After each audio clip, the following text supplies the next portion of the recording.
universidade falou que não podia me dar o título sem esse documento dizendo que eu tinha feito um curso que equivalia à graduação na Espanha.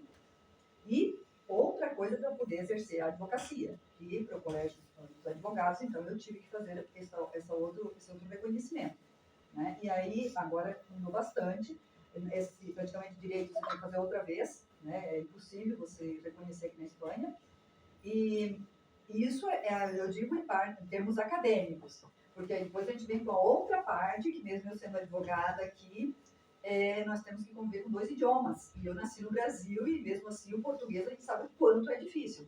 Imagina você aprender um espanhol no nível que se espera de um profissional da advocacia, né? De um advogado. Também se você trata mal, quer dizer, tampouco você tem um advogado que inspira tanta confiança assim, né?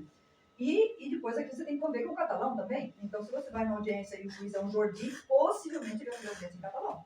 E você vai ter que fazer audiência em catalão. E se ele é Jorge, vai fazer audiência, e também depende, porque às vezes ele é Jordi e ele é espanholista, ou ele é Jorge e ele é catalanista. Então, assim, é sempre um problema, né, para a gente, na prática, você exercer a advocacia. Assim, não é tão fácil. Então, eu sei, eu estou aqui há 18 anos, né? E eu sei o quanto é difícil para a gente conseguir realmente, o primeiro é o reconhecimento do título. Depois, isso de você realmente entrar no mercado de trabalho aqui. Né? Depois, outra coisa também importante é a diferença cultural entre a maneira de nós atuarmos no Brasil e a maneira deles atuarem aqui como cliente. Né? Eu estava sempre, comecei a advogar no Brasil com 23 anos, eu era jovem, nunca nenhum cliente me disse, isso aqui vai funcionar assim, assim. Não, aqui as pessoas falam para você, não, aqui funciona assim. Você vai fazer o serviço, no final a gente conversa e como é que eu vou te pagar? Eu falo, não, no Brasil as coisas não funcionam assim. Então, também a maneira, né, cultural deles quererem, né, impor as coisas.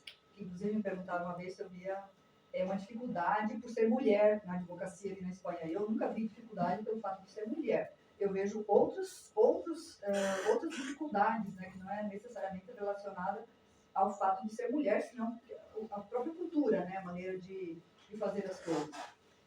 Bom, enfim, se me deixar advogado, eu não paro de falar. Bom, e como a minha experiência internacional também pode afetar meu sucesso, né? É interessante também que aqui na Europa tem muita gente que vem primeiro para um país e depois segue para outro. Né? Muita gente entra via Portugal, outros entram via Espanha e vão parar em algum momento em outro país, né? Acontece isso, né? E isso também pode afetar o sucesso, né, do empreendimento no sentido de você já conhece um pouco como funciona, digamos, o modus operandi aqui europeu, né, isso pode ajudar. E pensar também o que eu necessito para viver nesse país. Como eu vou medir o sucesso nesse novo ambiente? Né? Aí uma pergunta que eu sempre faço, né, nas entrevistas é um tripé, né? A carreira e a nossa vida é um tripé. A gente tem saúde física e mental, né? Produtividade e felicidade. Né? Sendo que aí você pode incluir outros eixos, aí, eixo espiritual, religião, não sei o quê, uma série de coisas. Mas se eu não tiver equilibrado na saúde mental e física, felicidade e produtividade, no sentido de ganhar dinheiro para me sustentar, conseguir ter um propósito de vida, a minha carreira vai estar desbalanceada. E não se assustem, é normal acontecer isso em quase todos os momentos da nossa vida. Mas a gente precisa, isso aí é mais um input que a gente precisa ter aí na questão da migração. Poxa, mas você só falou coisa negativa, só está dizendo coisas difíceis aí, desafios. Como é que eu vou, então, qual vai ser o que eu devo fazer para empreender e ter sucesso, né? Eu não vou dar nenhuma receita aqui, mas eu estou trazendo reflexões para vocês. Vou falar um pouquinho da minha pesquisa para vocês entenderem o que eu faço e o que a gente acaba pensando em relação a montar negócios e tudo mais, né? Então, a pesquisa, esse site aqui é o site do projeto, né? Se vocês quiserem anotar, é mpeinternacional.uf.br. Lá tem muita informação disponível, gratuita. Tem ensaios, tem artigos lá, links para artigos, tem muito texto, tem vídeo, tem uma série de coisas legais que vocês podem baixar lá gratuitamente. Tem relatório dos perfis imigrantes em vários países que a gente já mapeou, né? Inclusive isso também é interessante para as embaixadas, para os consulados, né? Esse site tem bastante informação, né? A gente pode enviar o site esse por e-mail para todos. Ah, sim. E nós pesquisamos, né, as comunidades brasileiras pelo mundo, né? Hoje tem em torno de 5 milhões de brasileiros pelo mundo, né, segundo o MRE, né? E aqui são os países que a gente já fez coleta de dados, né? Alemanha, Austrália, Bélgica, Holanda, Luxemburgo, Canadá, países nórdicos, Espanha, Estônia, Estados Unidos, França, Inglaterra, Itália, Irlanda, Japão, Paraguai, Portugal, Suíça. Então, assim, foram 12 anos de pesquisa, né? Eu não consigo estar em todos os lugares ao mesmo tempo, eu e o Eduardo, que é meu parceiro, né? Mas a gente vai, ano a ano, fazendo algum projeto. Então, esse ano o projeto é Espanha, Itália e França. Né? Ano passado eu estava lá em Portugal, estava vendo essa nova onda migratória, tudo que estava acontecendo lá, um momento muito efervescente em Portugal e continua, né? E esses processos são dinâmicos, né? Não são estáticos, né? É um fluxo contínuo, né? A migração e os processos de mudança de lei, de cidadania, é um fluxo contínuo. Então, assim, é uma coisa para a gente ficar observando ao longo do tempo. Então, é muito trabalhoso. E aqui, só para vocês entenderem, fase 1 é survey, né? Essas surveys são os questionários que embasam a nossa análise do perfil da comunidade por país. Depois tem o questionário com os empresários e a observação participante em entrevistas, né? Que aí a gente já fez mais de... Agora já deve estar quase 500 entrevistas já realizadas, gravadas e transcritas, né, com imigrantes. Então, assim, é uma das maiores bases de dados que vocês vão ter acesso. São 7.400 surveys respondidas por imigrantes brasileiros, né? Survey é um questionário, né?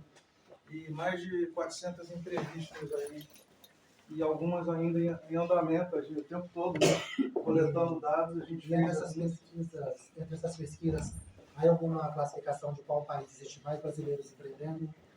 Ah, sim. Então, aqui está a equipe, né? Vou chegar nisso aí. Aqui está a equipe, né? Eduardo, lá da UF, eu, da Unigran Rio.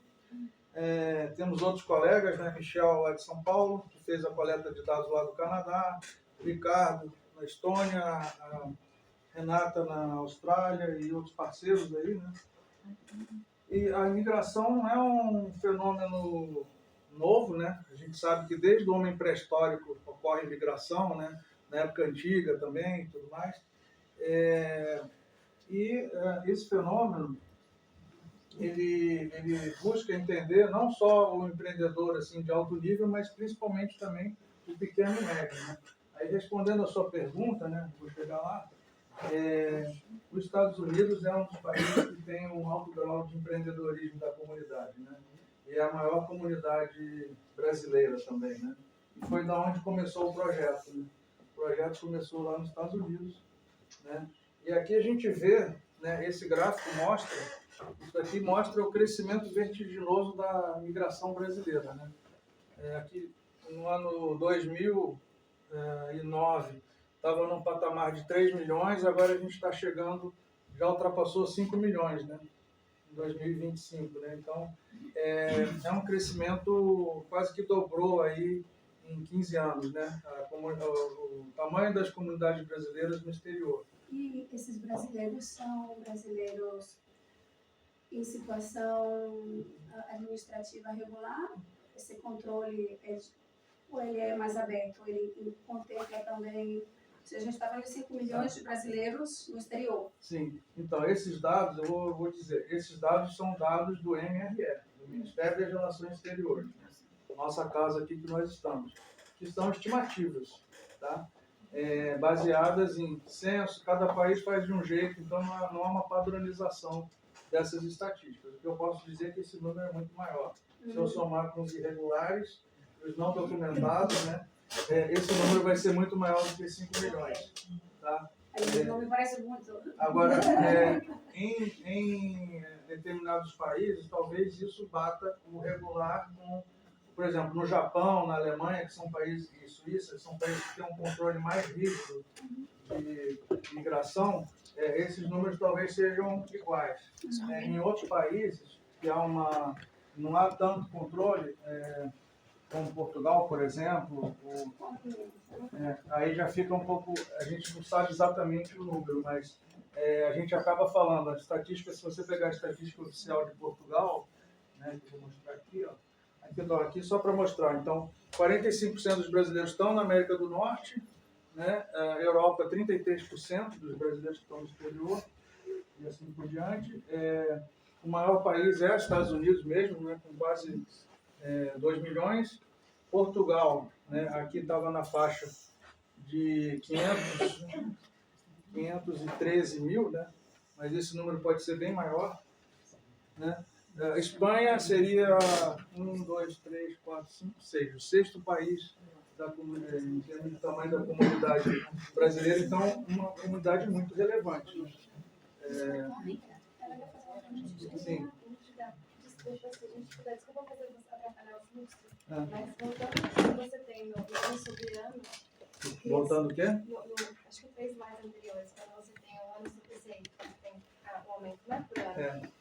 Você tem a diferença, nessa diferença ano sobre ano, você tem a diferença do que é orgânico, ou seja, brasileiro tendo filho e o filho que nasceu em território espanhol, por exemplo, também é brasileiro, conta como brasileiro, e novo imigrante.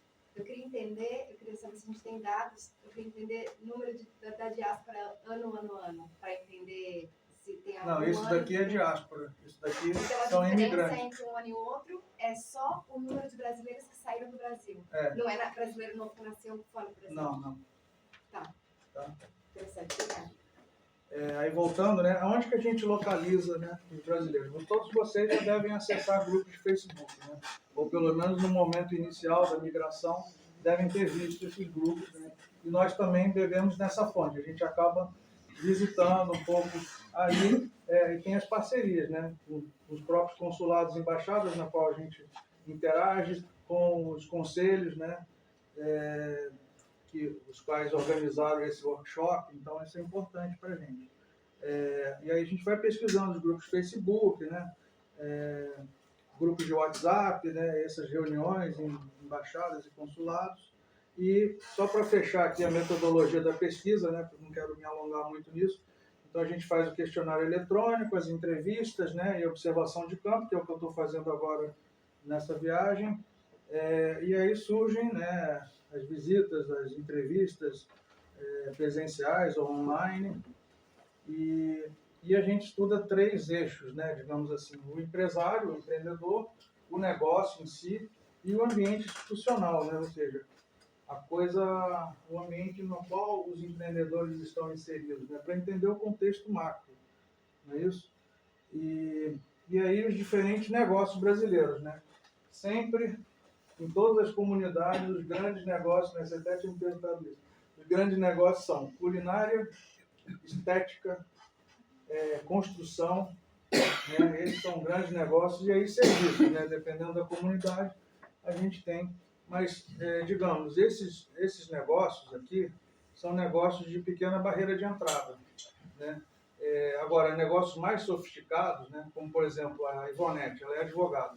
Então, é um negócio mais sofisticado, vai ter que estudar, validar diploma, né? Tem uma série de barreiras de entrada aí, mas eu diria que, assim, muito comum nas comunidades brasileiras, a gente vê isso nos grupos de Facebook, é o pessoal que começa fazendo brigadeiro, bolo, ou mesmo as meninas ou cabeleireiros que começam cortando informalmente o cabelo na casa, e aí depois a coisa vai expandindo, né? E aí resolve dar o passo à frente e montar o salão, né?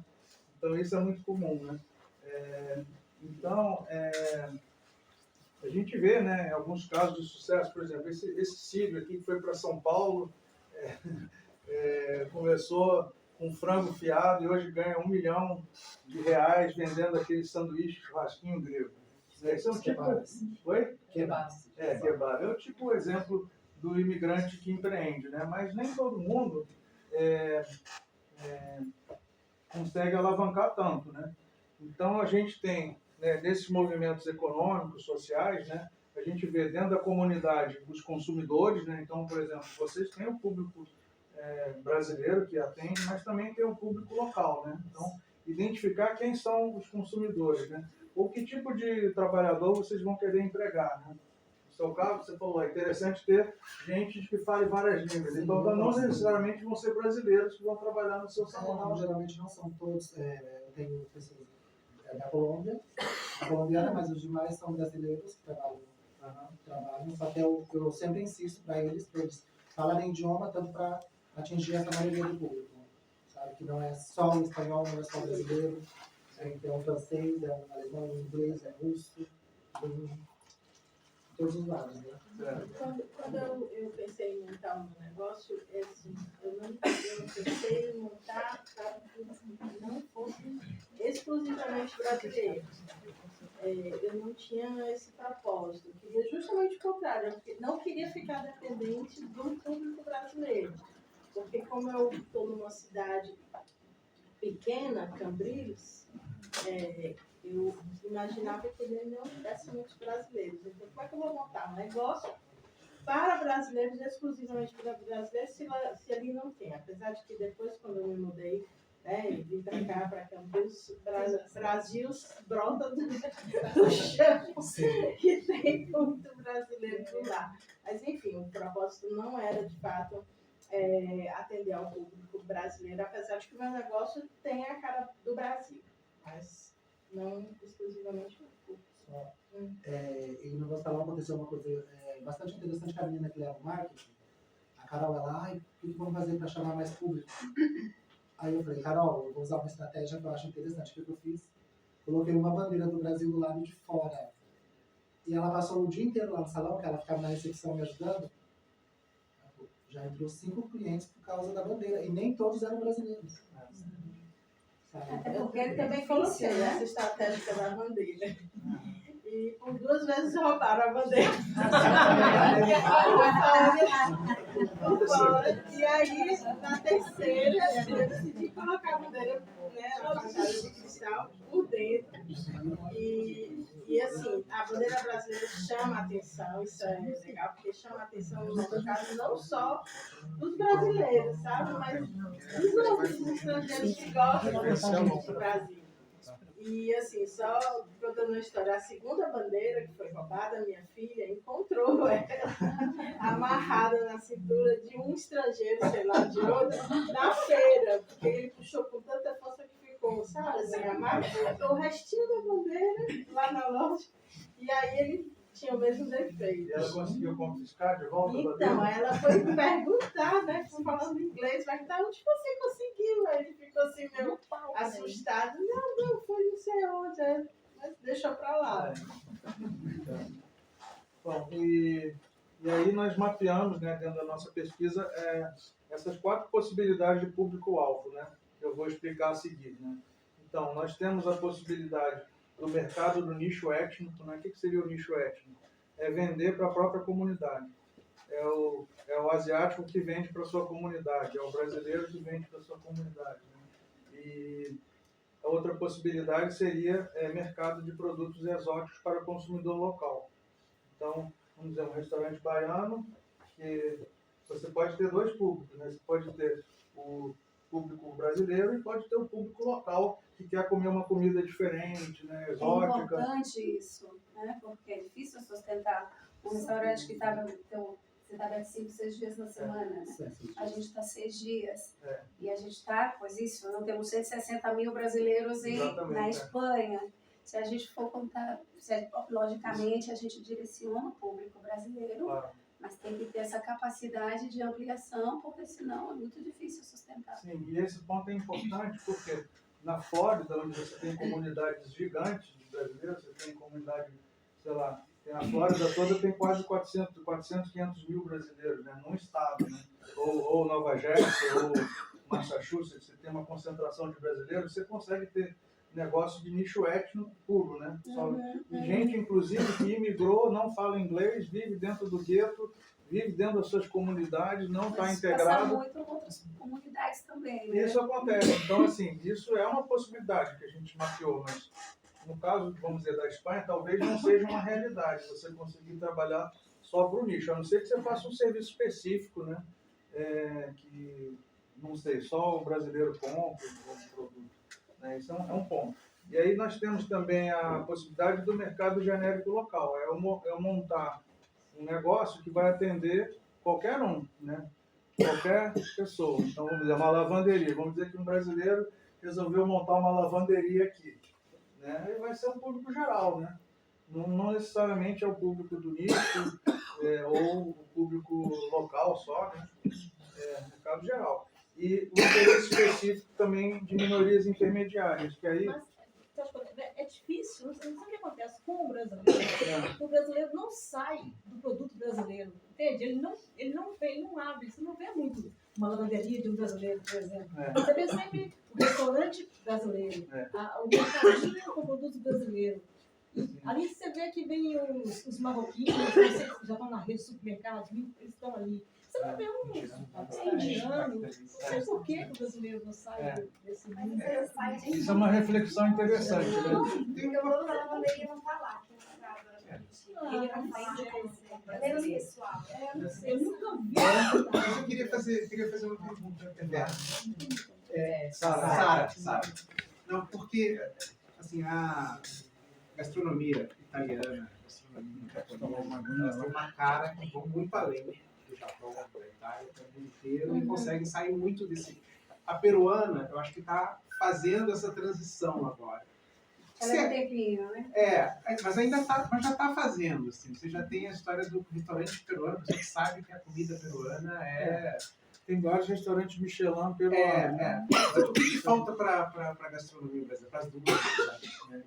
Dar esse salto, assim, de ser como a italiana, ser Eu acho como até a que francesa. já tem alguns gastrobares em capitais, assim, lá em Madrid eu vi Tá gastrobar. acontecendo, né? Tá acontecendo. Eu acho que no caso do Peru teve também uma coisa assim de investimento a nível Institucional, né? sabe? Sim, Para sim. poder vender Você a viu no marca Peru, Peru. a marca Peru, Isso. a marca Peru Gastronomia foi um investimento do Estado peruano por muito tempo. Exatamente, que aí tem efeito, né? Eu acredito que foi alavancado pelo Diego Apúlio. Gaston Apúlio. Gaston Apúlio. Também, né? Foi alavancado por chefe renomado que também se projetou. Mas com muito suporte dos Suporte, Estados sim. Unidos, porque queria vender a marca Peru, né? Porque se a gente fala de um chefe, né, também que vai popularizando, que é um dos principais, os mais conhecidos no Brasil, a gente tem também, né, o Alex Atala, que levou, né, essa coisa da alta gastronomia, esse é outro tema que a gente pode ampliar também, né, alta gastronomia e tal. Mas eu acho que no Buriti a experiência que a gente tem, né, eu acho que a gente fez muito trabalho de autoestima do brasileiro, para essa aceitação e para esse orgulho. Eu acho que o brasileiro nos faltou esse reforçar, como se fez na música, né, como a gente está trabalhando agora no cinema, com a nossa cultura. Se fala muito do Brasil, se conhece muito o Brasil. Muitos artistas, não? O futebol, o samba, não é mesmo? Mas dentro do que é ampliar isso, e aí aqui eu vou me centrar na gastronomia, mas pode ter outras áreas também, não é mesmo? Eu acho que falta um pouco dessa coisa da gente se orgulhar. Eu acho que está tendo um hype, né, Brasil, muito importante, né, nas redes, especialmente nos últimos 2, 3 anos, é o que eu tenho percebido. Mas é isso, eu acho que falta ainda essa coisa do orgulho da gente acreditar que uma moqueca está sim ao nível de uma paella, de um cassoulet, enfim, né, eu acho que falta essa coisa da gente se reconhecer como ricos e potentes. Mas isso dito por uma... Sabendo de vacina. Então, Isso né? dito por uma chefe que fez capacitação de alta gastronomia, de confeitaria, né? E tá, Também né? só ressaltando uma coisa aqui, que a Sara, ela deu, não pode, porque eu moro em Barcelona já faz 23 anos, né? E eu nunca tinha visto um restaurante que era totalmente direcionado à culinária da Bahia, onde, se você perguntar para qualquer turista, eles dizem, Rio de Janeiro, Salvador de Bahia. E isso, para eles já têm curiosidade de Salvador de Bahia turístico, então, acho que esse pontinho da culinária baiana é uma coisa que agora ela está crescendo, vai crescer muito mais, eu sei, nesse nível, porque muita gente que é de fora são curiosos para conhecer a culinária da Bahia. A SPD vai ser isso, não? Bahia agora ela foi o estado mais visitado do Brasil. Teve né? um A gente não crescimento tem, de né, 40% no turismo baiano esse ano, né? Graças a esforços de voos que vão direto, né? Tudo isso. E mais empresa de turismo, né? Embratur, junto com o Ministério do Turismo, junto com a empresa local. Né? Mas, assim, a gente tem que entender também que são processos dinâmicos, né? Se a gente for pesquisar nos jovens, né, existe uma moda de cultura coreana, né? Então, os jovens vão querer ir em qual tipo de restaurante? Coreano, né? Porque eles ficam vendo dorama, não sei o quê, e vão querer ir lá Mas comer. isso é Isso um é posicionamento político, né? Isso é do Isso. governo da Eu já nem sei se é soft power, se é o power muito forte mesmo, Exatamente. né? Então, assim, são coisas dinâmicas. Então, a gente tem que realmente pensar bem ali, né? Público-alvo, a questão do nosso negócio, né? E aí a gente vê, por exemplo, o nicho étnico, né? Que eu já comentei aqui. Deixa eu só comentar uma coisa aqui, assim, no meu caso, por exemplo, que uma coisa é o que a gastronomia da cozinha quente, né, assim, do salgado, mas no caso da confeitaria, aí eu sinto um detalhe, né, um parêntese, porque a fama que tem é de que o doce brasileiro é muito doce. Exatamente. Né? Então, assim, como é que eu vou botar um negócio de doce numa cidade pequena da Catalunha, que não, né, que não é Barcelona, e para vender doce brasileiro?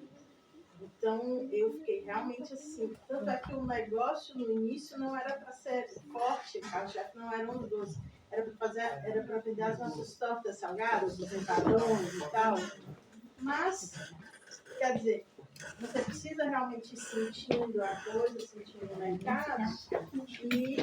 E aí eu comecei a ver que eles gostam de doce, eles procuram doce, mas aí eu tive. O conceito de doce É, é o diferente. exatamente, o conceito é diferente. Então, como é que eu vou fazer com que eles aceitem o nosso doce sem ter esse preconceito do doce extremamente doce? Você, como doceira, você não acha o doce deles aqui muito mais Muito doce? sem doce. Muito Muito sem gosto. Muito sem gosto, muito sem gosto. Não, tem pastel que é com umas frutas secas e eles colocam aquele monte de nata É muito sem doce, muito congelado, muito artificial, né? Então, eu fui por aí, de fazer o meu produto ser aceito por ele, né? E o brigadeiro é tchan, meu brigadeiro não é tão doce. É interessante a questão da culinária, né? Porque a gente tem em qualquer negócio, né, que o imigrante vai montar, ele vai ter que fazer adaptações, né? Então, eu acredito, por exemplo, essas lojinhas dos bangladeshianos aí, dos asiáticos, eles têm os fornecedores locais aqui que estão vendendo de tudo ali dentro, né? Tem a fábrica de sorvete, tem a fábrica de bebida, tem os diversos fornecedores ali. Aí você está num desafio, né, de fazer uma culinária étnica, tradicional, né? Aí você vai ter que comprar o camarão de tal fornecedor. Então, por exemplo, esse restaurante aqui que eu estou mostrando, na Dinamarca. Eu comi uma moqueca de camarão lá, a chefe, né, dona do restaurante, fez para mim. Eu falei, de onde vem esse camarão? Tailândia. De onde vem esse leite de coco? Da Tailândia. De onde vem o dendê? Da África. Da onde vem o arroz? Da Índia. Então, assim, cada elemento culinário ali vem de um país e ela tem que comprar naqueles mercadinhos étnicos para adaptar o sabor, não sei o Mas quê. se você parar para pensar, a nossa comida brasileira, É, ela tem tudo de adaptação de coisas que vieram Exato. daqui, da África, Exatamente, que foram levadas o arroz veio da Ásia, né? Então, o próprio, que eu estava falando, o próprio acarajé. O acarajé não nasceu no Brasil, Sim, ele claro. nasceu na África. Exatamente. Então, o pessoal ela deu uma arrumadinha nele e virou É, acarajé brasileira. E a feijoada também, né? Se você Feijoada for é a ver, mesma aqui coisa. na Europa tem diversas versões de feijoadas. Exatamente. A fabada, a asturiana, o cassoulet. Dizem que a por aí feijoada vai. veio do cassoulet francês e de um outro prato também português, que é muito parecido. Que lá no Brasil, por falta de ingredientes, Sim, com certeza. Eu estava vendo, conversando com um amigo meu que tem um restaurante, e o público coreano que visita a Espanha, eles têm um próprio aplicativo feito por eles, em coreano, onde recomenda os restaurantes onde eles vão recomendando um para o outro. No Brasil não Aí tem também essa influência, né? obrigação. Tem mais blogueiro, né? Olha, aqui é o exemplo do mercado do nicho étnico não tão óbvio, né? Imagine o seguinte, um mineiro que foi para a Flórida e montou uma empresa chamada Minas Car para vender carros para a comunidade brasileira. Aí isso foi há 10 anos atrás. A gente voltou lá, agora ele já está assim mais velho, né? E você trabalha com o quê? Agora eu só trabalho com truck, com caminhonetes, porque eu vendo para os brasileiros que estão trabalhando com construção civil. Então ele se especializou no nicho étnico de venda de carro usado, sei lá, novo, para o brasileiro que quer comprar caminhonete. Porque aí ele faz um sistema de financiamento ali, parcela, né? Tem todo um O esquema. brasileiro consegue falar a língua e sabe que está entendendo Isso. muito bem. Aí ele não vai comprar lá no dealer, né? Lá na concessionária, ele vai no Minas Car, né? Então é interessante isso, né? O toque especial, o atendimento. Então isso às vezes é o elemento, né? O toque especial, o sorriso do brasileiro, né? Isso, É outro isso ponto, é um diferencial né? grande. O brasileiro sorri muito mais do que qualquer outro E povo. isso é um diferencial muito grande. Qualquer outro Você entra povo. numa loja aqui, É. em qualquer lugar da Europa, não faz Espanha, não. É verdade. Você entra, fica andando ali, não sei o quê, e você tem. É o que está ali. Sabe, não tem aquele vendedor que chega, posso te ajudar? Eu gostaria de você tem esse número 35? Eu não tenho aqui, mas eu vou lá dentro ver e volta. Eu não tenho esse, mas tenho esse. Mas também não é vamos dizer, o sorriso artificial do americano, né? Que o americano também tem um negócio de atendimento meio que treinado, né? Aquela coisa um pouco artificial ali, né? Nós falamos das clientes, a Nina é uma das minhas clientes, ela sai. O brasileiro é naturalmente cativante. A primeira coisa que as clientes chegam, o que eu faço no salão? Ela dá uma xícara de chá. Mentira. Ela um copo, uma Uma cava. cava, um vinho. Quer uma cava, quer um vinho, quer um chá, quer um café. Menina, tem uns que vão e passam o dia inteiro lá. Elas tomam uma garrafa, assim, Mas elas ficam fazendo. Isso Mas faz fazendo lá. faz a unha, faz a unha. Mas isso lá no Brasil tem também. Eles fazem isso nos salões top lá no É, Brasil. mas Também você- faz isso. Dá uma bebidinha para ela ficar mais relaxada e querer fazer vários tratamentos. É uma técnica, né? Com certeza. Bom, aqui é um exemplo de um supermercado português que se apropriou do elemento étnico brasileiro. Então, você vai no supermercado Seabra, lá na Flórida, e as gôndolas de produtos, 70% são produtos brasileiros. E tem desde o detergente IP, todinho brasileiro. Você imagina que tiver de produto brasileiro, eles vendem lá. E tem também o restaurante Aquilo, né? Você tem o restaurante Aquilo com feijão, arroz, carne, batata. Um dono americano. Isso é na Flórida, né? Nos países nórdicos também tem uma seção dos mercados que já tem só produtos e são mais caros, né? Mais caros. Aqui geralmente são brasileiros, né? Aqui é outro nicho de mercado étnico, né? Mídias, né? E aí hoje em dia tem também os sites ou as mídias virtuais, né? Tudo, mas vende anúncio para os digamos, fornecedores brasileiros ou para quem quer vender para a comunidade brasileira, tudo escrito em português, são duas mídias americanas, né? Eu venho lá de Brasília, de Baleares, né? E lá tem uma grande quantidade de brasileiros que trabalham com marcos. Olha aí. Chegam na Espanha. É outro nicho, né? É outro Coisa, nicho. começam a velejar ou dirigir esses barcos para turistas, né? E um deles, inclusive, a família dele toda começou a trabalhar com barco. Só que ele viu que ele trabalhava como capitão. O filho dele começou a trabalhar com limpeza. A mulher dele trabalha com limpeza. Ele abriu uma lavanderia para lavar as roupas de todos os barcos. Olha aí. Ele passou super bem. Mas ele viu o nicho do quê? Na área que ele trabalha em barcos. Aí tem uma outra brasileira que fez uma lavanderia também. Mas por quê? Porque ela começou a fazer limpeza de grandes chalés que terminavam obras.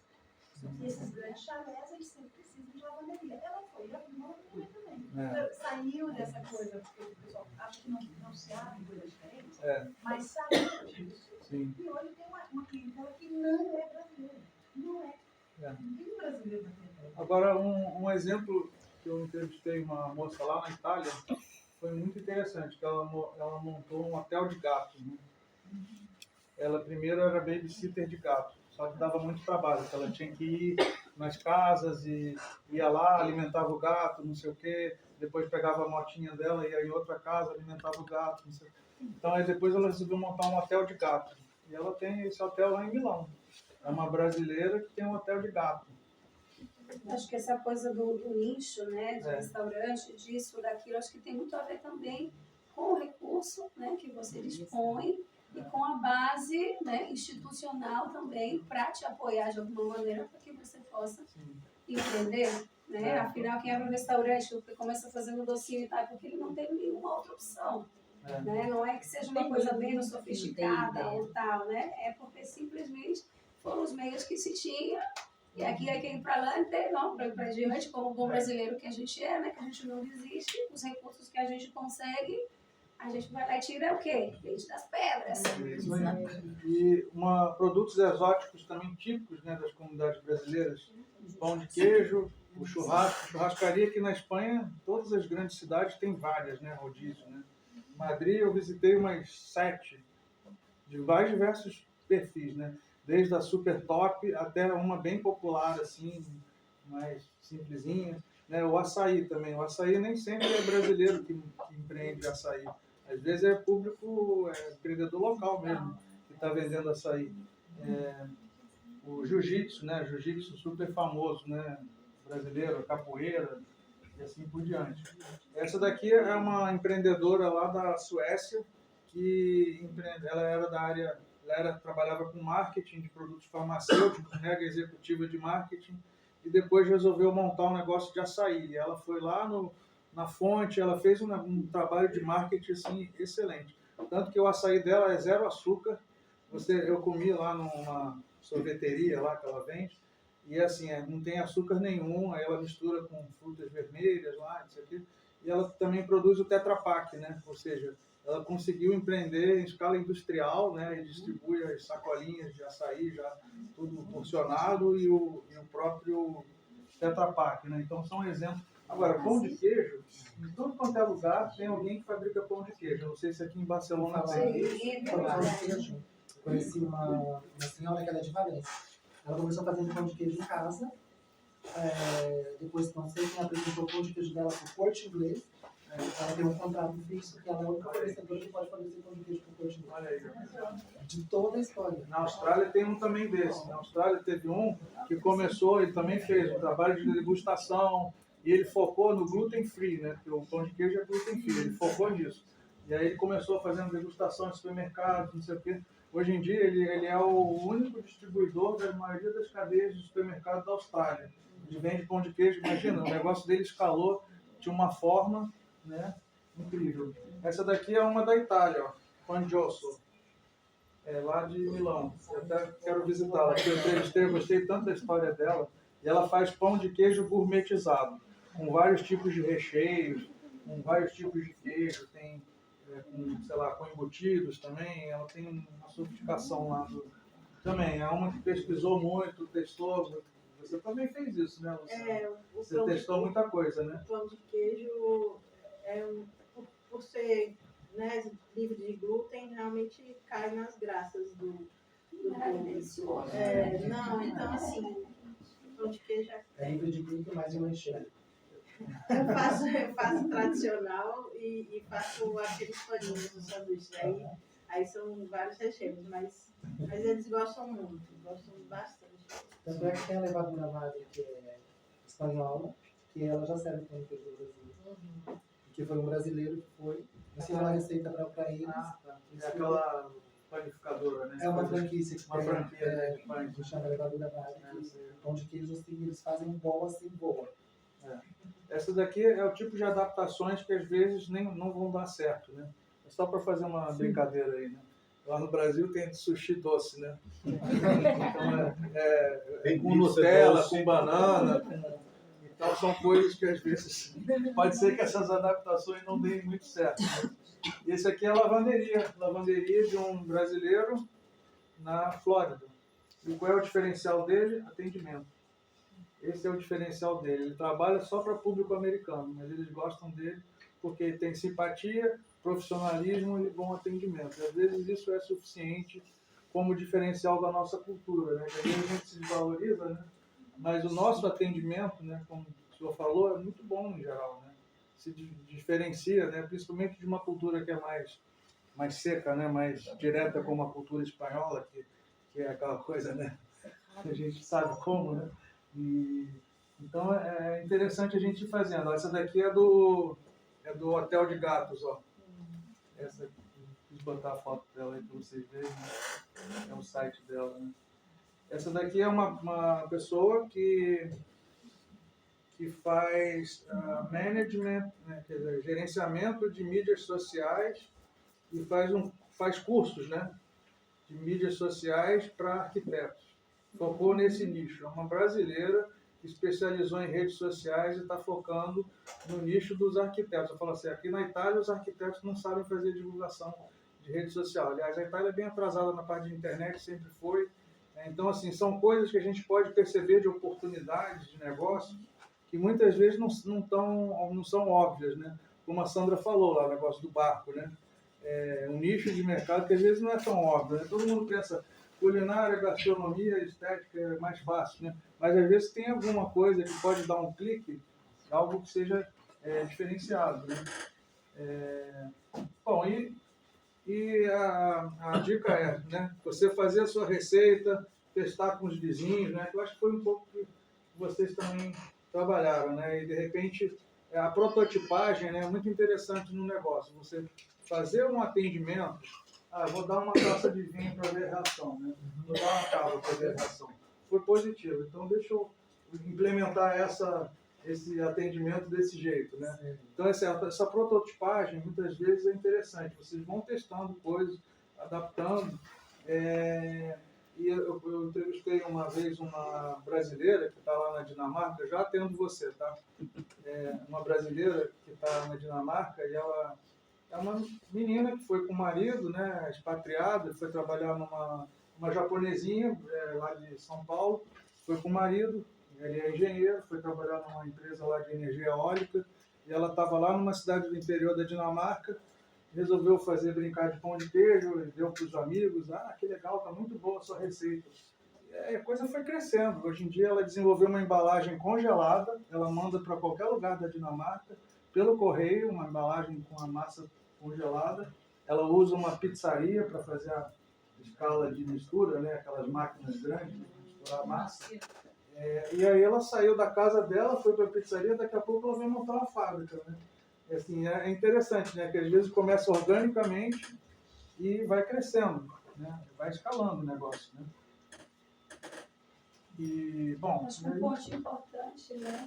Só para fechar mesmo, que no fim das contas, todos esses negócios, no final a gente sempre conta com esse público brasileiro primeiro, né? Porque a gente sabe que é uma comunidade que de uma maneira ou de outra vai te abraçar, né? Acho que esse é muito o caso do Buriti, né? A gente começa dentro do nicho e, logicamente, você tem que buscar estratégias e formas para extrapolar esse nicho. Sim. Mas a comunidade brasileira, ela é muito potente, ela segura forte. Na parte a gente arrasta. Vai brasileiro e leva um amigo. E, por suposto, a chancela brasileira ela é imprescindível, porque se o brasileiro não aprova, um espanhol não vai aprovar, um catalão não vai aprovar. Sim.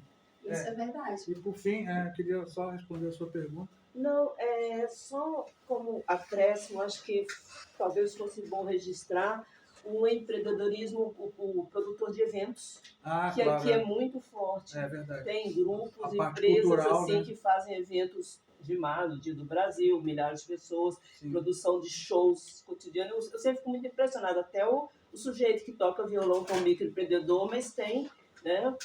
Então, acho que isso é importante, faz circular muito, né? Leva artista para o restaurante, tem toda uma lógica. E por fim, assim, que é empreendedorismo também, não aparece, é meio oculto, mas que é um empreendedorismo social.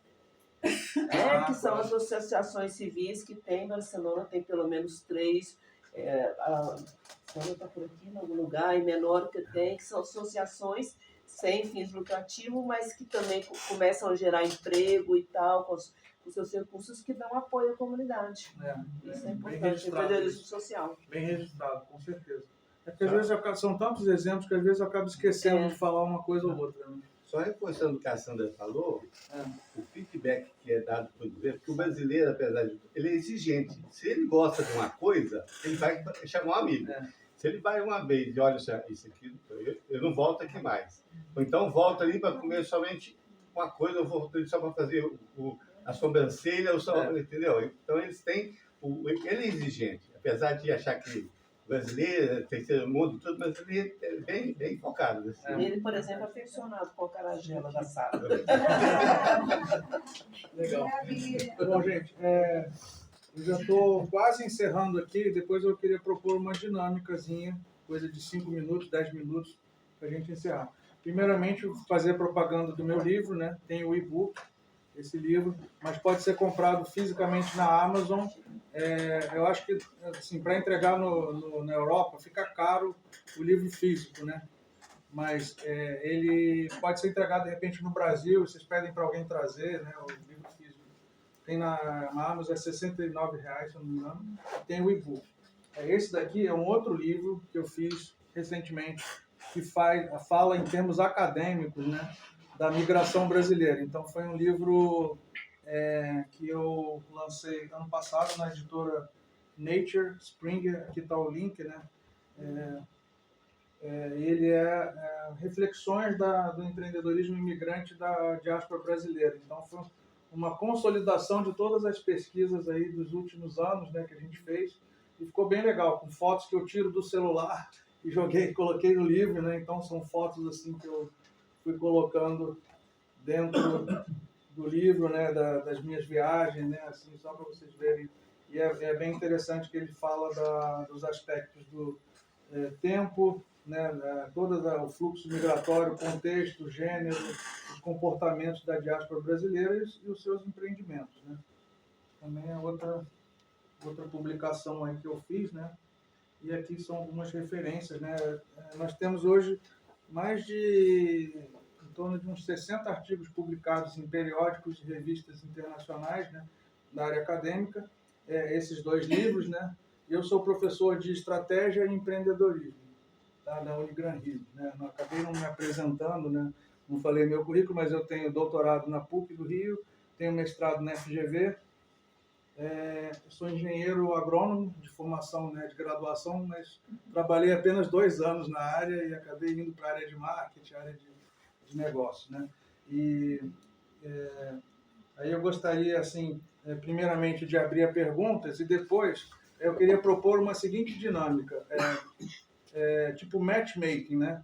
Vocês falarem o que vocês estão empreendendo ou querendo empreender e também quem for profissional que trabalha com marketing, com assessoria de negócios ou com direito, né, ou a parte, digamos, de legalização de negócios, também se apresentar, porque eu acho que podem ser fornecedores importantes para quem está com negócio ou montando negócio, né? Tá? Então, primeiramente, eu queria abrir para as dúvidas, né? Eu talvez tenham bastante dúvidas aí ou sugestões, né? Vocês poderiam ter me interrompido, né? Até não falei isso. Não é que interromper atrapalha a tua sequência. Então aí você se perde. Às vezes sim, né? Então, eu também já fiz palestras, mas quando alguém te interrompe, você fala, eu vou deixar uns 15 minutos no fim para não cortar o assunto. Então fiquem à vontade. Só que as perguntas minhas vou precisar da ajuda delas aí. Uma observação com pergunta e uma observação. Primeiro eu sou Nina, trabalho aqui no consulado. Aqui a gente vê que existe uma dificuldade grande de mensurar a quantidade da população brasileira aqui. Porque as pessoas, tem muita gente que entra com passaportes de outras nacionalidades europeias, né, principalmente italiano, e essas pessoas não são registradas como brasileiras. Aí tem um recorte que é dos nascidos no Brasil. Mas os nascidos no Brasil deixam de fora os brasileiros que nasceram em outros lugares e que também são brasileiros. Então, assim, a gente tem uma ideia, mas a gente não tem um dado concreto, assim, da população brasileira. Não sei se você tem alguma outra fonte de informações. Isso daí realmente é um problema, isso é um problema muito complexo, né? O que a gente conseguiu fazer, e só para vocês terem uma ideia, para a gente fazer um mapeamento do perfil da comunidade com uma amostra, a amostra não é censo, né? A amostra é um recorte, né? Com 600 pessoas respondentes, isso demora meses. Às vezes, no Japão, demorou 2 anos para a gente conseguir fazer esse relatório, que é uma survey sociodemográfica, só análise sociodemográfica do perfil da comunidade. No Japão demorou 2 anos, porque o pessoal tem preguiça, desconfia, acha que é esquema, e assim, as divulgações nas redes sociais, eu tinha 3 meninas, né, trabalhando com iniciação científica, fazendo a divulgação da survey. Então, assim, é uma dificuldade. Imagino que para o consulado fazer um censo, né, para fazer isso seria um censo. Aí você enfrenta algumas barreiras, né? Então, qualquer metodologia vai ter barreiras, né? O censo, que é você cadastrar toda a população de um determinado recorte, você teria barreiras de pessoas que estão ilegais e não querem se declarar, ou pessoas que falam, a embaixada, o consulado não me ajuda em nada, eu não vou lá me registrar. Tem diversas reações, né? Assim, ou a falar, não, eu só vou me registrar quando quando tiver eleição, porque aí eu preciso, né? E aí talvez, né, essa seja a principal fonte de dados, né, quando tem eleição, né? Então talvez que vocês possam tentar fazer, né? E eu não tenho condições de fazer à distância isso, tem que ser um trabalho local dos consulados, das embaixadas, tentar fazer uma força-tarefa de cadastramento durante a eleição. E aí posso até ajudar a desenvolver um questionário ou alguma coisa, né? Fico à disposição para isso, se vocês quiserem desenvolver algo, mas é um esforço que tem que ser local, porque o censo, né? Lembra do IBGE, né? O que o IBGE faz para fazer um censo? Né? Visita de casa em casa, né? Pergunta e tal.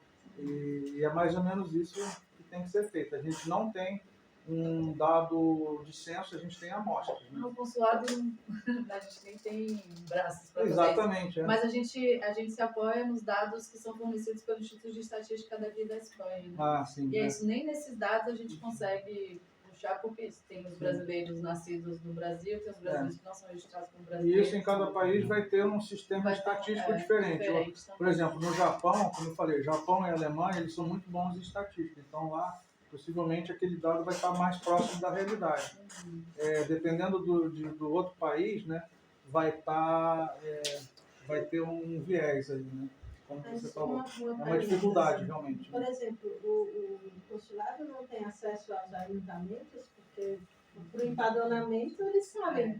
Não, esses dados são divulgados uma vez por ano pela Espanha, né, geral, assim. E tem que fazer recortes, mas é difícil de conseguir mapear toda a comunidade brasileira, é por isso que eu tive essa pergunta, assim, na sua pesquisa para você mensurar, você se apoia nos dados oficiais também. Sim, eu acabo usando dados do MRE e faço uma ressalva que são dados estimativos e não é um censo, né?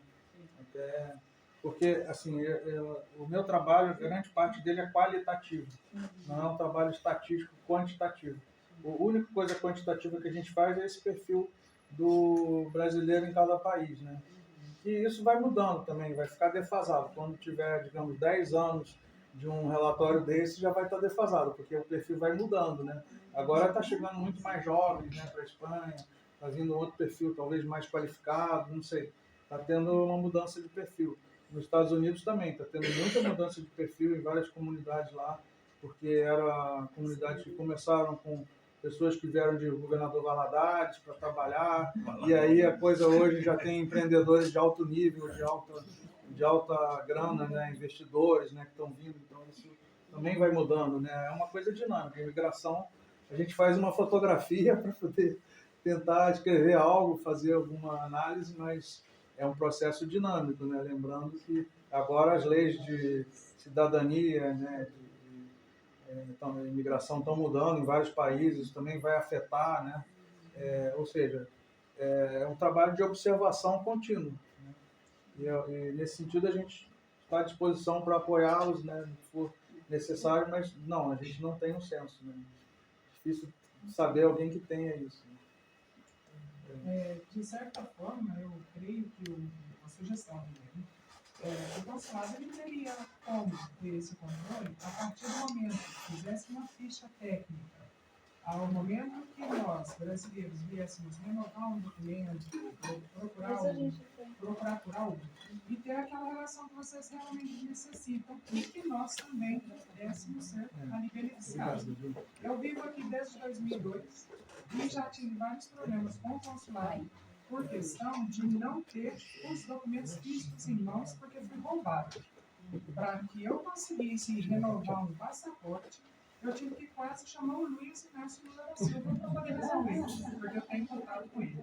Então, isso sabe assim, eu acho assim um pouco falta de respeito a alguma coisa que passa dentro do nosso consulado.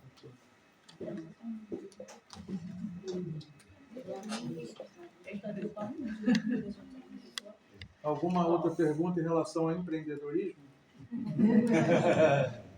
Eu só tinha mais uma observação a fazer. Eu discordei um pouco quando você disse que atividade de muita complexidade, atividades de pouca complexidade. Eu acho que um restaurante não é atividade de pouca complexidade, não. Ah, não, talvez eu tenha me expressado mal, não, de grande complexidade. Talvez eu tenha me expressado mal.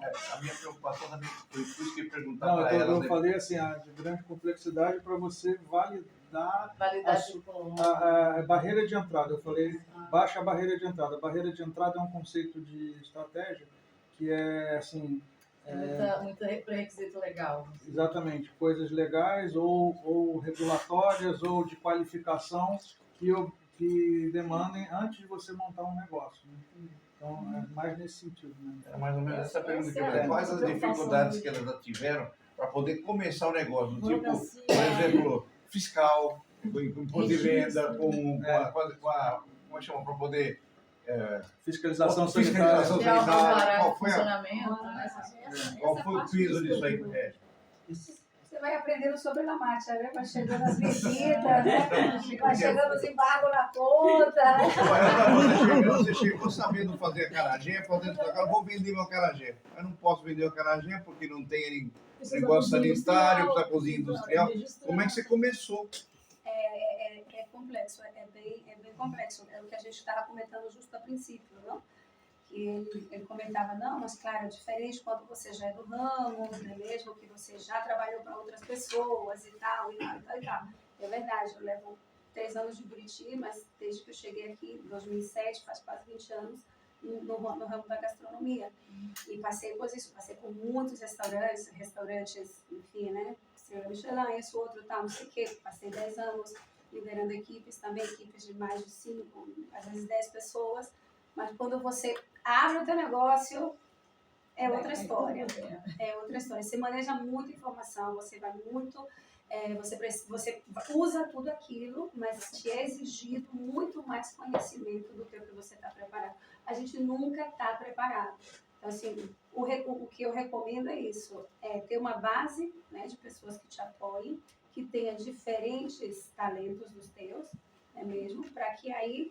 Quando você não chegue num assunto, num tema, essa pessoa possa te ajudar de alguma maneira. Não, no meu caso, você tem esse conhecimento da parte mais operacional do restaurante, mas a parte de gestão realmente é muito difícil. É muito difícil. São pelo menos 4, 5 impostos diferentes que a gente paga trimestre, né? Depois tem o anual.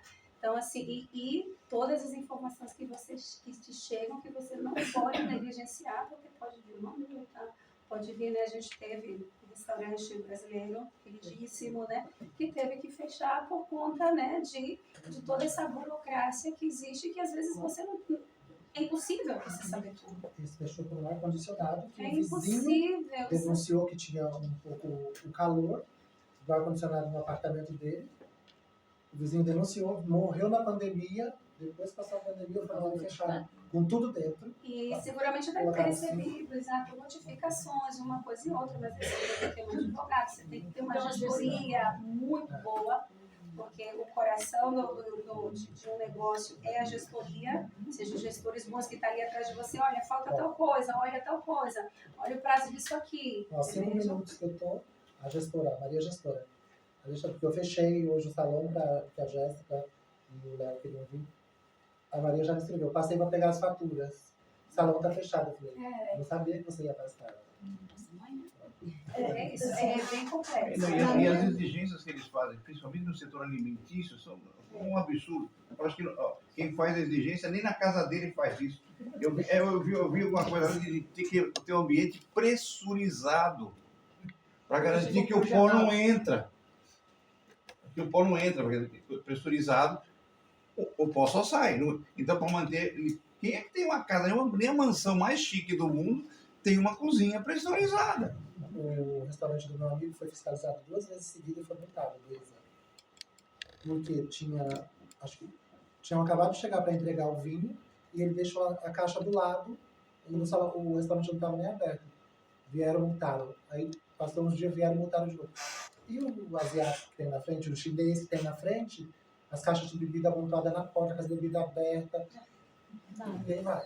E esse lance que você falou do ar-condicionado, eu vi também coisa parecida por causa do cheiro. Que acho que a chaminézinha deixava sair cheiro de comida. Não é cheiro ruim, é cheiro de comida. Tem cheiro de comida o tempo todo aqui. O cara vai ser multado porque a chaminé dele não leva o cheiro tão longe da comida que as pessoas não podem sentir. Ter os vizinhos contentes é muito importante. Mas quando saem essas questões, ser o menos beligerante possível, porque um vizinho pode fechar o seu Eu negócio. acho que quando a gente pensa em montar um negócio, para além do desejo de montar um negócio, a gente precisa de informação.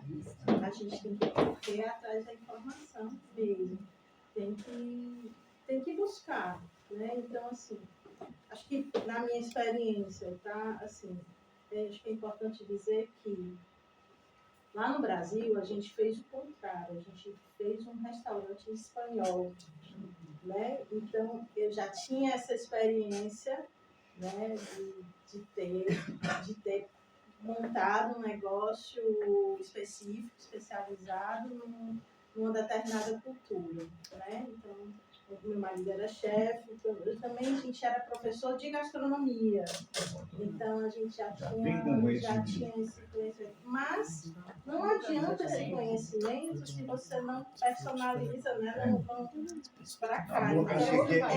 Exatamente. Então, assim, eu estou com um negócio há 4 anos, até hoje eu ainda estou aprendendo, certo? Mas, assim, como eu tenho uma personalidade muito curiosa, eu falei para vocês que eu sou psicóloga, né? Então, assim, eu vou atrás mesmo, quero saber das coisas. Então, antes de montar um negócio, a primeira coisa que eu fiz foi ir na prefeitura e perguntar, pedir, olha, eu quero montar um negócio assim, o que é que eu preciso?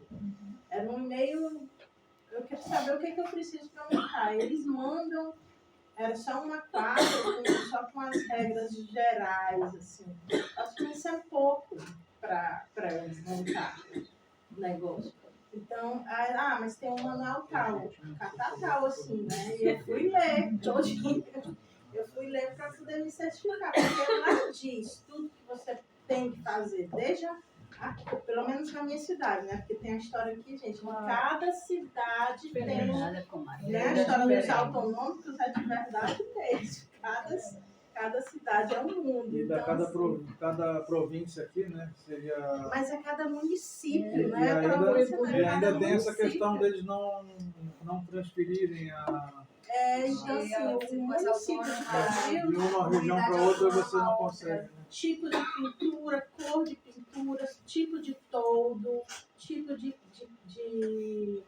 estufa, tudo que eu tinha que colocar. Então, por exemplo, no meu caso, no meu local, eu não podia ter saída de... Eu não tinha saída de fumaça, nem o proprietário me permitia colocar, e aí eu tive que adaptar todo o meu produto, todos os produtos que fossem trabalhar sem precisar disso, entende?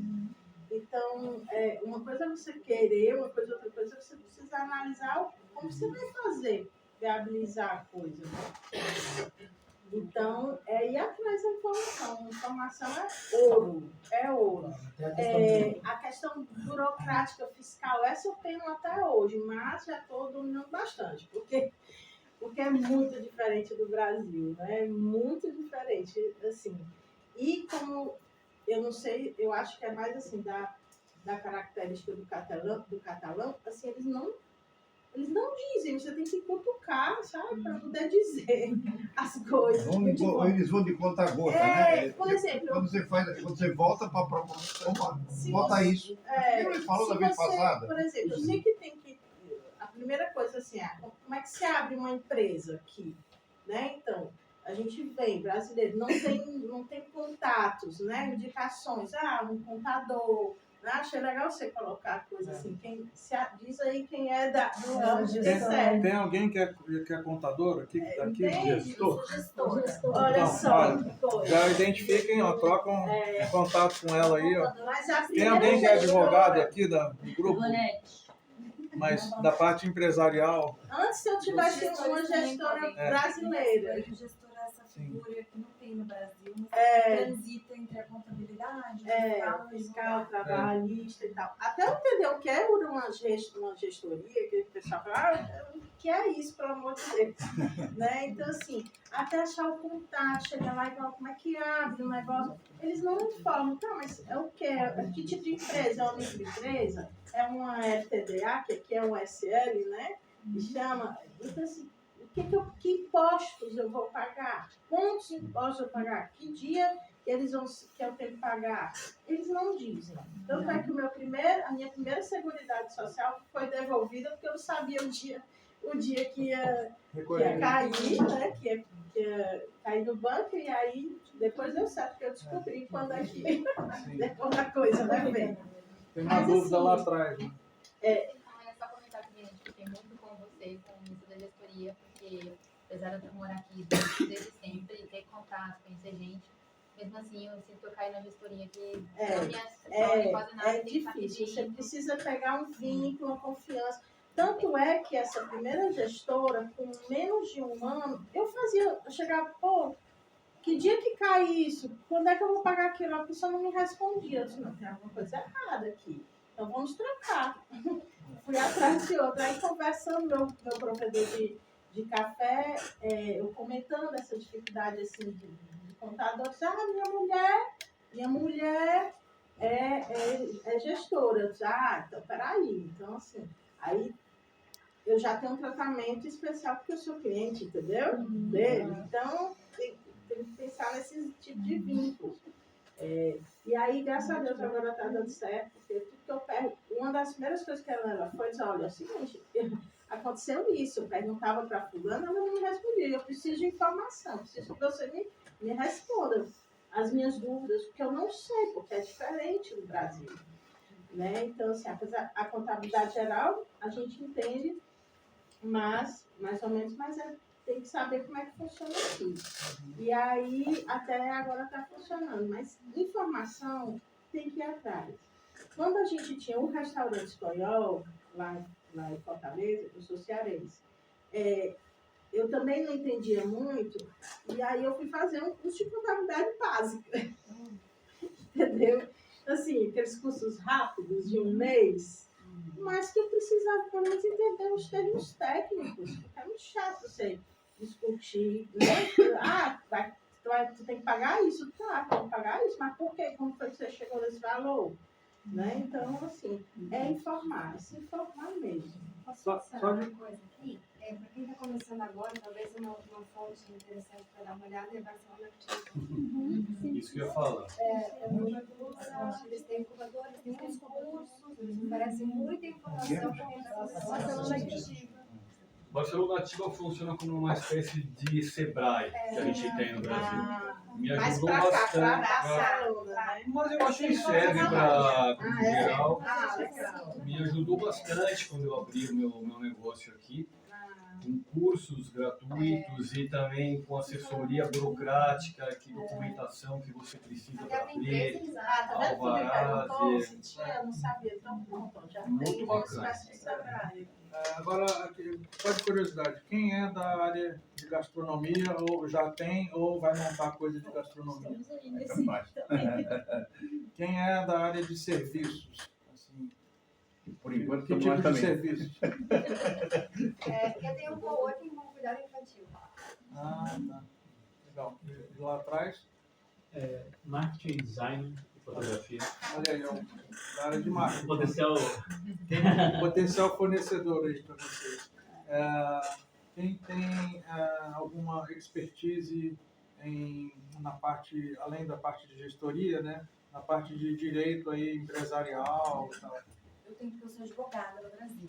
E aqui na Espanha, quando eu cheguei, na minha história muito parecida com a da Maria Ivonete, só que eu optei por fazer o mestrado em gestoria. Porque a minha ideia inicialmente era focar nessa parte de nacionalidade, de visto, etc. Porque já estava acontecendo na minha vida. Eu tinha muitos amigos que me procuravam para essas coisas. E aí eu tentei um pouco também para a área fiscal, porque eu vejo que Todo mundo reclama desse jeito, sempre todo mundo reclama. Muito diferente. Então, esses dois lados. E outras áreas aí, que alguém quer contar qual área? Eu tenho formação em educação física e gestão empresarial. E aqui eu trabalho em uma federação para pessoas com discapacidade física, com contabilidade e também faço, também sou árbitra de balonmano, de handebol. Ah, que legal. Então eu acabo adicionando minhas duas atividades no Brasil em uma federação com pessoas com discapacidade física. Bacana. O que mais quer? Podem falar assim, a cada hora um levanta para a gente saber, né, quem está aqui, né, qual atividade está fazendo. Sim. Eu montei um mercado de produtos brasileiros em Minas, na verdade. Então, fornecedores. Online? Não, físico. Físico. Como que chama? Coração Latino. Coração Latino. Barcelona? Não, Mineiro. Mais uma hora. É aqui em Barcelona? Não, Mineiro. Todo mundo. Aqui. Aqui vai ser muitas. Legal, o que mais? Vamos fazendo assim, lá de trás e vamos voltar. É uma marca de roupa usada que eu customizo e revendo na roupa. Olha, que legal. Esse é o meu salão de cabeleireiro estética. Desde 2002 que estou em Barcelona. Renato Remy Styles, Barcelona. Legal. Vamos seguindo aí. Meu negócio fica no Brasil. Eu tenho casas de aluguel em Tatuanha, que é na Rota Ecológica do Rio, em Alagoas. Mas já funciona há 5 anos. O público é essencialmente brasileiro. Principalmente eu abri o meu primeiro mês de casas que eu a pandemia, mas foi muito legal. Teve um input. E eu me mudei para Barcelona em abril do ano passado. Um ano aqui ainda, e estou trabalhando com o público daqui. Estou montando material bilíngue, por hora só para o público da minha, para poder levar. Porque a Alagoas também é uma área turística muito importante que também está tendo um incremento internacional.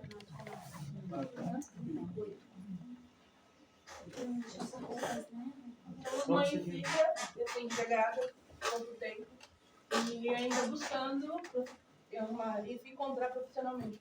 Temos habilidades gastronômicas e eu tenho interesse na estética. Então ainda estamos buscando se encontrar. Legal.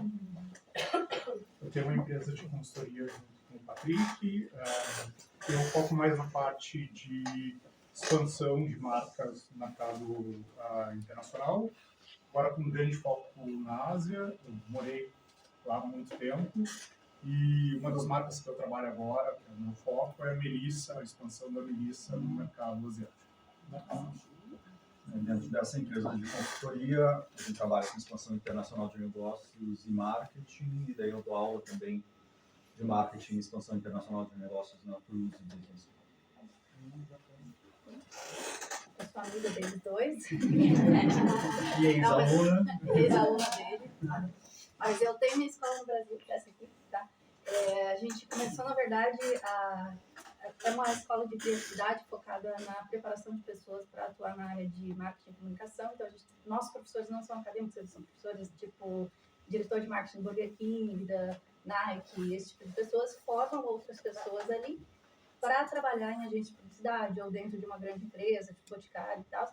E eu comecei já a vender para a Espanha e para a América Latina de lá, e optei por vir para cá e já temos alguns alunos e empresas que trabalham com a gente nas Ilhas Canárias, Córdoba, Madrid, aqui em Barcelona. E aí, agora, queria entender um pouco mais disso, porque eu estou pensando que talvez faça sentido abrir na Espanha. Talvez. Então, eu quero entender benefícios de vender de lá para cá ou daqui para lá, não sei. Então, o que ela quer. Estamos nessa fase. Eu sou o Jorge, sou marido da Luciana. O negócio estamos juntos nesse negócio. Sim. E digamos que na gastronomia. Eu sou chefe, tive restaurante, no Brasil. É isso. Perfeito. Eu sou aposentado no Brasil e continuo pensando em alguma coisa de negócio, mas não tem nada claro. Fiz as pesquisas com relação à cachaça, vi que não era cachaça de padrão de Minas e tal, mas aqui já tem o foco. Porque a maioria das pessoas só pensam na cachaça com a caipirinha, que é a 51 Mas a e gente tal. tem que mudar isso, hein? Eu sei. A gente está trabalhando para isso. Então, a gente tem cachaças maravilhosas, como tudo, né? No mundo. Sim, sabe? Porque o catalão e o espanhol, eles usam a cachaça, não é como uma bebida, conhece, é como um degustativo. É depois da comida que eles tomam uma tiquinha. Tem que ensinar também. Tem que ensinar devagarzinho, mas... Eu Continua compraria, pensando. hein? Eu compraria a sua cachaça. Eu tenho uma Esse loja. mesmo. Umas guardadas lá em casa. Vamos comer uma acarajé um dia desse. Dá para conversar bastante sobre isso, que eu tenho uma loja de vinhos aqui, 6 anos e meio. Na verdade, ontem foi aniversário de 7 anos que eu cheguei aqui, e há 6 anos e meio eu tenho uma loja de vinhos que também vende cachaça do Brasil, cavas também, e dá para a gente conversar muito sobre esse setor da cachaça, que eu pensei em ter uma marca própria aqui de cachaça. É uma longa história, outro momento a gente conversa. Mas a loja aqui em Barcelona, aqui no Eixample, Cai Sicília com casco, para quem quiser. Você acha que a gente pode colocar os arrobas no comentário do post do consulado? E assim a gente tem os contatos, né? Não sei, Então, você me ocorre. na verdade, existe um grupo de WhatsApp que foi criado depois de um evento que aconteceu em 22, que inclusive foi no Barcelona Ativa. E depois desse evento, a gente criou um grupo de WhatsApp de empreendedores brasileiros. Inclusive, nesse ano, eu era um dos convidados, estava junto com vocês aí, em 22, lá no Barcelona Ativo. E depois foi criado um grupo, e só que o grupo está um pouco sem muita atividade, né? Mas a gente poderia retomar as atividades desse grupo, somar mais pessoas desse grupo, porque sempre novas ideias podem surgir. Absolutamente. Acho que com a cachaça passa exatamente o que passa com a nossa gastronomia, né? Sim. Agora a gente está falando dela, agora ela está se internacionalizando muito, né? E acho que a gente tem que pegar aproveitar essa onda, né? E deslanchar realmente tudo que a gente tem, trabalhar para que a gente tenha uma cachaça possa estar no nível de um pisco, né? A ver, que está, ou seja, me refiro de conhecimento fora do Brasil, né? O pessoal sempre fala, não, cachaça é muito forte, a gente tem essa experiência no restaurante. É muito forte e tal, não sei quanto, gente, é uma aguardente. Uma vodka, todo mundo toma vodka, todo mundo toma tequila, né? Mas não acontece a mesma coisa com a cachaça. Aqui o pessoal é muito da vermuteria, né? Que eles vão. Eu até fui visitar uma que é bastante interessante, que ele faz a degustação dos vermutes, e cada vermute ele serve com batata de queijo, e esse queijo com uma geleia acompanhada. É um que está aqui perto da Praça Espanha, subindo. Então, a gente está aqui também porque nós trabalhamos com a Brascat, né, que é a Associação de Brasileiros na Catalunha. Não sei se todo mundo sabe que existe a associação. Sem fundo no cara. São todos voluntários. E a gente tenta ajudar os brasileiros que estão em dificuldade, que vieram do Brasil sem os recursos. Tem um Instagram, o pessoal pode se inscrever ali, que tiver alguma dificuldade, já passando por situação difícil, pode procurar a Brascat. Eu não tenho meios, né, vive de voluntariado, e a gente também está representando eles. E aí a gente também está, porque nós também vamos empreender também, então a gente está montando também uma formação que vem lá de baixo, quando o pessoal está chegando para limpeza, justamente pegar esse pessoal que chega aqui e acha que limpar é só limpar igual no Brasil, é muito diferente. Então a gente está montando aí. Quando eles descobrem que não tem ralo no chão. De formação desse pessoal que vem aí. É isso. A falta imensa faz esse ralo. Eu sou Lucilene, eu trabalho com artes gráficas e artesã também. Eu, através do meu desenho, faço peças personalizadas, tote bags, packs corporativos para empreendedores também. Eu sou Joselita, eu vim hoje para realmente absorver bastante informação, conhecer muito da hoje de empreendedorismo, ideias de Catalunha, nos planos geral. Tenho umas ideias, mas ainda não tivemos no processo. Então, tem vários meses para fazer experiência, conhecer pessoas e ouvir casos de cada um de vocês. Está sendo muito bom. Obrigada por compartilhar isso com vocês. Pessoal, só um recadinho.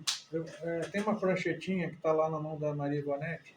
É só assim, quem quiser depois conversar comigo para fazer a entrevista, porque esse é o input que a gente tem para poder alimentar as palestras e criar mais materiais para vocês e tudo. Então, assim, quem puder, se tiver disponibilidade, só marca lá. Eu vou estar de hoje até sexta aqui, mas a gente faz online, fica mais conveniente para ambas as partes. Aí você só marca o dia, mais ou menos o período, se é amanhã ou tarde, para a gente, quem tiver disponibilidade, fazer uma entrevista de meia hora, mais ou menos, tá, de conversa. O professor Roberto já falou que eu sou advogada, mas eu e a Sandra, nós também somos agentes de certificação do Brasil. Nós estamos pela Pranova, né? Então o certificado emitido também está certo, né? É a empresa brasileira de certificação. E as pessoas que têm algum negócio no Brasil necessitam de uma firma digital, nós somos os profissionais que estamos aqui, a Assembleia Maior, e eu aqui em Barcelona, que atendemos todas as pessoas aqui da região que necessitam fazer um certificado, ou às vezes fazer uma procuração no Brasil, assinar algum documento, a gente emite um certificado digital. Dentre outras coisas, divórcio, separações também. Aqui também é uma coisa muito importante, que como o pessoal estava comentando, de você conhecer um pouquinho a normativa local, né? Eu vejo muito isso na área jurídica, que muitas pessoas às vezes vêm aqui e se divorciam, e aí quando querem reconhecer no Brasil, o que fez aqui, por exemplo, aqui as pessoas não adotam o sobrenome do marido por caso. Quando a gente vai reconhecer esse divórcio no Brasil, o juiz fala, não, mas você não mudou isso aqui no Brasil, você vai ter que continuar, porque você não tratou disso no divórcio na Espanha, porque o advogado espanhol não sabia que no Brasil a pessoa adotou esse sobrenome e teria que ter tirado também, então é um problema mais no Brasil. E isso é só um dos pequenos detalhes, né, que a gente vê da diferença de você ter atendido com um profissional que conhece a tua normativa do teu país e a normativa local. Né, como eles estavam comentando, você saber como funciona. Então, nesse sentido, me acho interessante ter um professor que saiba no momento, olha, você sabe isso no Brasil? Pois é, que isso não existe. Mas aqui, você tem que prestar atenção nisso. Então, é importante você ter esse profissional que conhece a normativa dos dois países, né, e os trâmites dos dois países. Perfeito. Quem não falou ainda? Eu faço parte da Casa da Gente, que, como o nosso caso, é uma associação civil, tem 6, 7 anos, e a gente atende, sobretudo, não só brasileiros, né, mas brasileiros vítimas de violência, de racismo. A gente tem postos de ponto lila em todas essas festas, principalmente festas brasileiras, e também uma parte de serviços muito incipiente ainda, mas nos últimos anos temos conseguido essa coisa do empreendedor social, de conseguir subvenções, aí já pensando em, sabe, ter alguma pessoa que puder voluntário, mas assim, como a instituição cresce, também precisa ter as coisas. Né? Então, se as pessoas, alguém estiver numa festa e tiver um ponto livre na casa da gente, eu vou lá para conhecer. Bueno, voy a hablar en castellano, disculpad. Me llamo Lorenzo Lara, soy el marido de Rafaela, vivo en la misma ciudad que Luciana, soy licenciado en Derecho con un posgrado en Derecho Real, agente de la propiedad inmobiliaria, pero hace 18 años que me dedico al mundo de la hostelería. Regentamos una cafetería en Cambrils, que está abierta desde el año 99, hace 26 años que está abierta. Yo la llevo hace 18 años. He sido durante 8 años presidente colegiado de la Asociación de Hostelería de Cambrils. Y con esto quería deciros que a todo el mundo que quiera empezar un negocio no tenga ningún miedo de pedir asesoramiento directamente a la agencia tributaria, a la seguridad social y al ayuntamiento. Se pueden pedir horas a cualquiera de los estamentos para saber exactamente de qué vamos a morir. Porque morimos pagando impuestos. ¿De qué vamos a morir? Y es otro consejo que quería daros, es que según el gremio que vayáis a hacer, o según la rama que vayáis a hacer esto, sobre todo que os asociéis, porque las asociaciones gremiales proporcionan mucha información de qué asesorías os pueden ayudar, qué convenios tienen con diferentes suministradores, si buscáis un producto concreto, qué suministrador os lo puede proporcionar. Y es por una cuota realmente muy simple, es una ayuda que puede ir muy bien a la hora de abrir un negocio, que todos vamos un poco perdidos.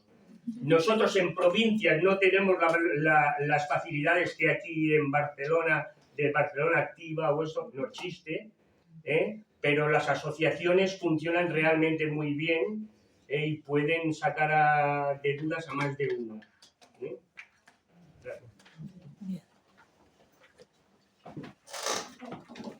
Damiano, compañero de esa... Eu tinha falado que eu tenho um corpo com cuidado infantil, porque eu sou fora do Brasil há mais de 12 anos, eu morei em Londres muito tempo, aqui quase 3, mas entre todas as minhas mudanças, que já foram muitas, eu senti todas as dificuldades e as fases que você passou, mas aqui eu passei pela mais difícil, que foi ter uma família fora de casa.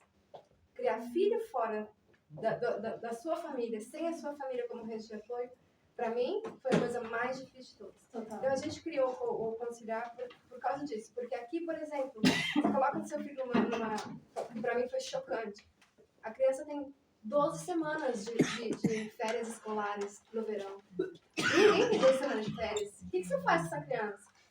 Então, a gente criou a gente diz que você vai pelo coworking, fica pela comunidade, porque é um lugar onde você vai trabalhar, mas como tem outras pessoas com os filhos da mesma idade, você começa a fazer comunidade e tem eventos e tudo para você ficar e meio que criar rede lá, porque rede já foi uma coisa que é tão importante e a gente não valoriza tanto quando a gente tem em casa, a gente tem. Mas fora de casa, criando filho pequeno, é muito difícil sem rede de apoio.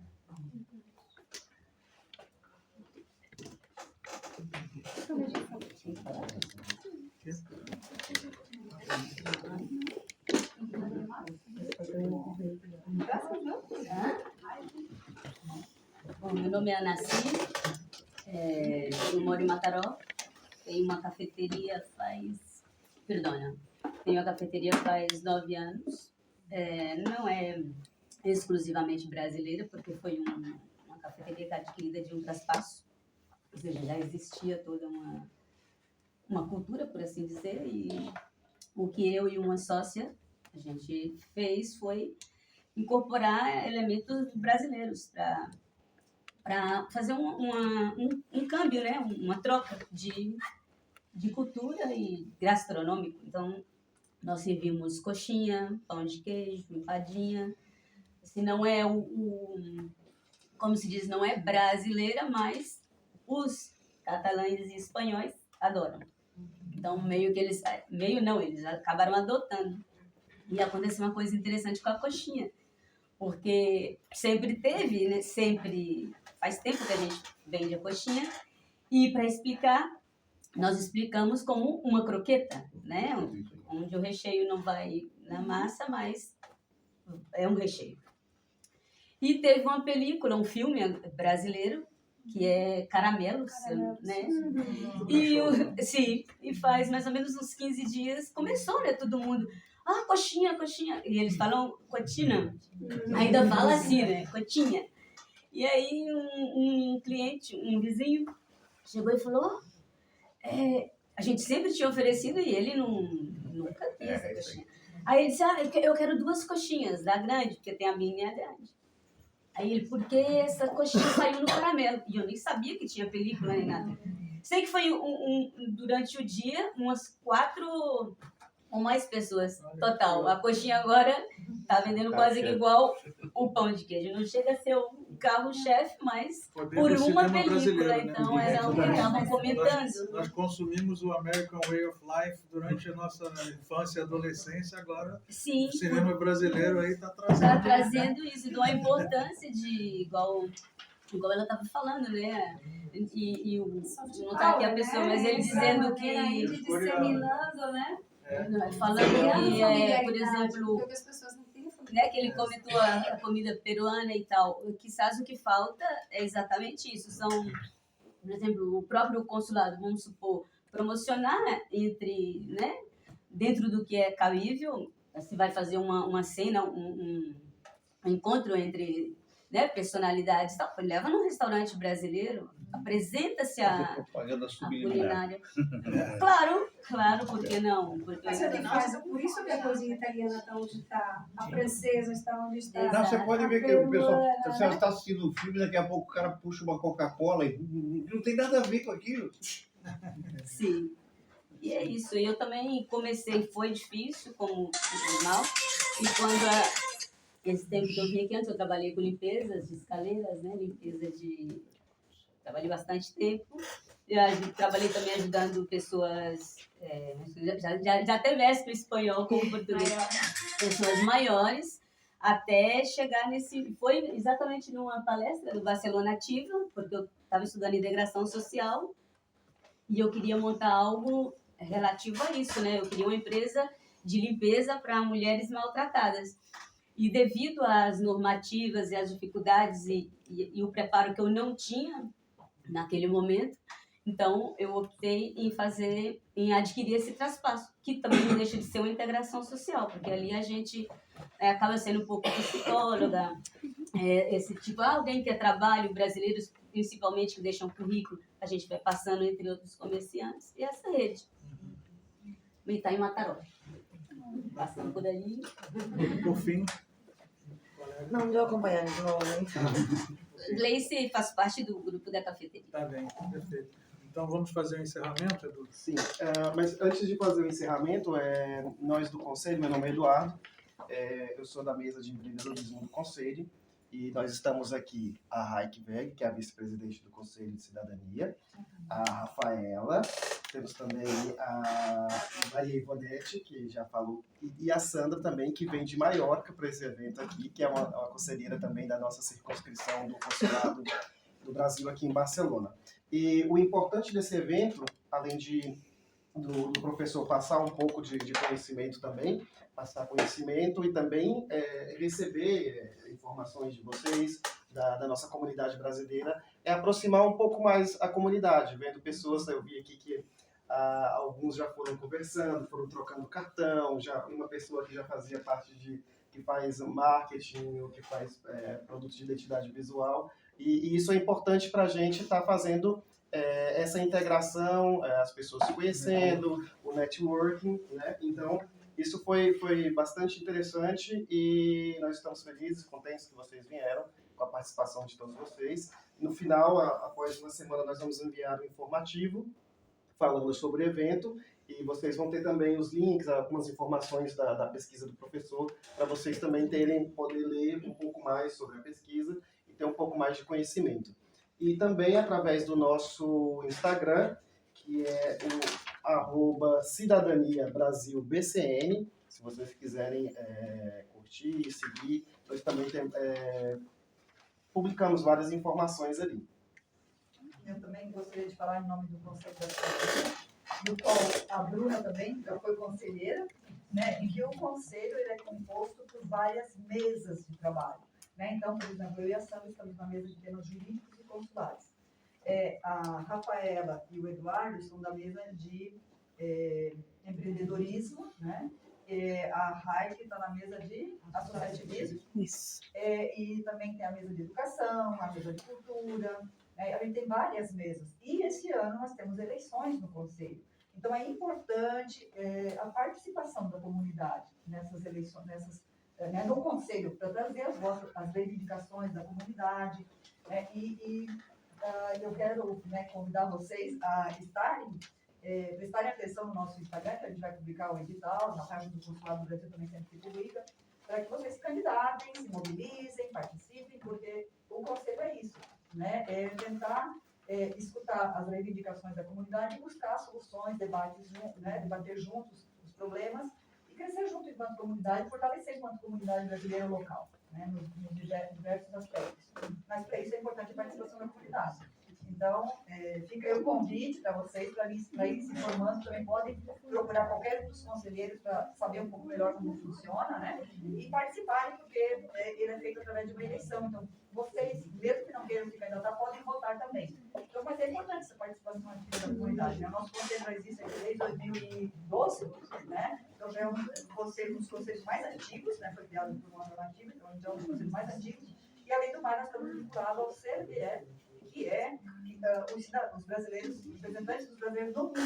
Então, aqui nós também temos um porta-voz que leva essas reivindicações a um plano mais global, né? E, então, por isso também é importante reivindicações que às vezes vocês não se dão conta, por exemplo, o brasileiro aposentado que mora no exterior não pagar um imposto, pois é o CNBE que reivindica essas coisas. O brasileiro que adquirir uma outra nacionalidade, não perder a nacionalidade brasileira, pois é o CNBE, esse outro plano, esses digamos, sistemas mais relevantes e maiores, são discutidos nessa outra esfera, de onde sai o representante de cada conselho. Por isso é importante, né, o conselho, ter um conselho ativo, né, para ser a voz da comunidade. Inclusive, atualmente, quem representa...